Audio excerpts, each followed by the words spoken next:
선물은 파생상품 가운데 하나입니다.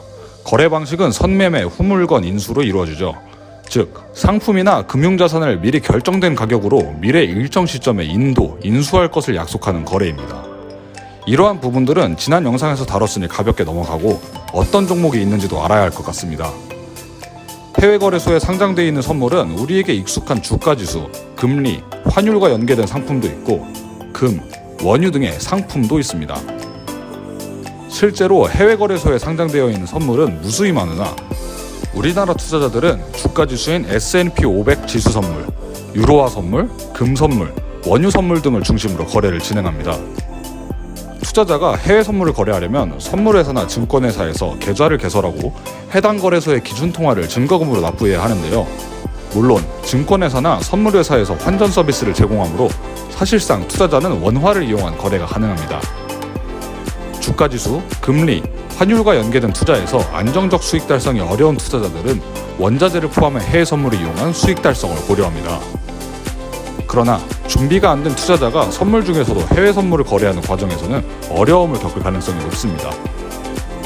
우선 시차로 인한 거래 기회 포착이 어려움, 국내 상품보다 3배에서 5배 비싼 위탁 수수료, 환리스크 감수 및 환전의 번거로움, 익숙하지 않은 거래 환경 등이 대표적인 어려움들이죠. 그렇다면 새로운 투자 수익원을 해외 선물에서 찾는 투자자가 직접 투자의 어려움을 해결할 수 있는 방안은 무엇일까요? 해외 선물이 대안 투자가 되려면 우선 자격과 경험을 갖춘 전문가가 운용하는 금융상품이 투자자에게 제공되어야 합니다. 원유와 관련된 주식에 투자하는 상품도 필요하지만 원유 선물에 직접 투자하여 수익을 추구하는 상품도 필요하죠. 둘째, 전문성이 부족하고 도움이 필요한 개인 투자자들에게 도움을 주는 전문가가 필요합니다.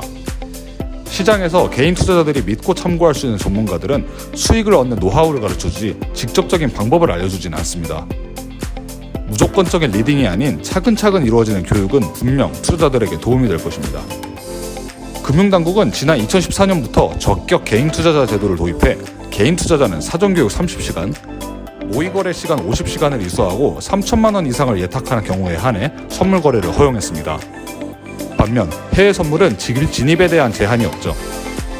이에 따라 소액 개인 투자자들이 해외 선물을 늘리는 것 또한 어쩔 수 없는 시대의 흐름으로 보입니다. 새로운 수익원을 찾고 있기 때문이겠죠.